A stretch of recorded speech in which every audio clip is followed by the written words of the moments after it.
Ассалому алайкум дӯстон. Хуш омадем ба шабакаи Knockout TG.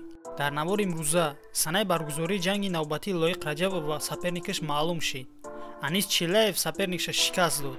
UFC Vegas C Сирил Гайн бар зидди Александр Волков.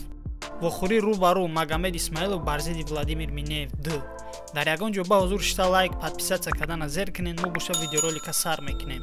Рафтем. Ва пеш аз саршавӣ аз шумо хоҳиш мекунем ки дар Инстаграм мо подписатсия кунед, чунки ҳамавақт хабарҳоро мо якумҷда дар Инстаграм мепартоем. Ссилка Инстаграм дар описанияи видео.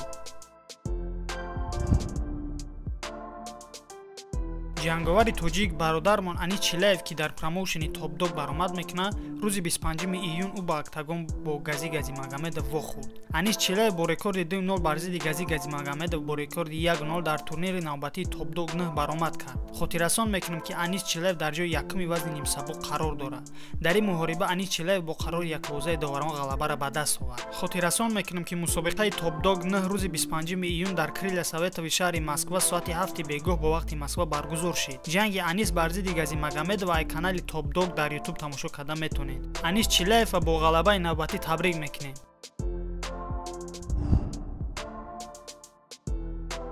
Сирил Ган аз Фаронса ва Александр Волков бошад аз Федератсияи Русия. Имшаб бо вақти Москва соати 23:00 ва бо вақти Душанбе бошад соати 1 шаб набарди хубу хотирмон мову шуморо интизорай. Сирил Ган бар зидди Александр Волков. Худи турнири UFC Vegas C соати 20:00 бо вақти Москва ва бо вақти Душанбе соати 22:00 сар мешавад. Мисли ҳар вақта ссилкаи турнира ай Telegram-и Knockout TG дастрас карда метонед. Аз ссилкаи Telegram боша дар описанияи видео.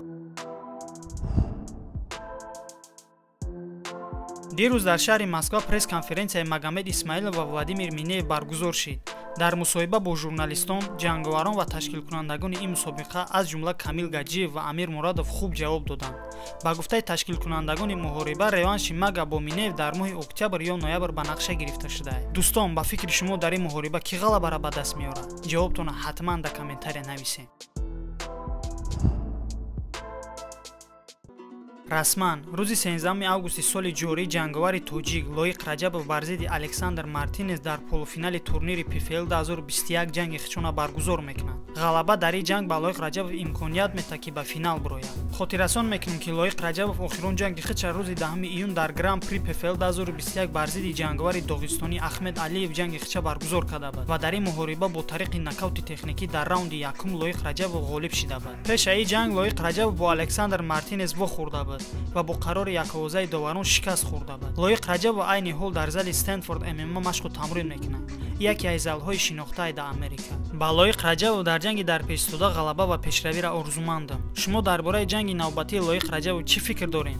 Оё ӯ ба финали PFL 2021 биромада метавонад ё ки не? Ҷавобтонро ҳатман дар комментария нависед. Хуб дӯстон, инҳо буданд хабарҳои тозатарин аз ҷаҳони MMA. ҳозир боша подписатсия кардану лайка ҷиқидана фаромӯш накунед, чунки ҳамавақт хабарҳои ҷолиб ба мо пешкаштон мекунем. Раҳмат ки моро тамошо кардем. Хайр.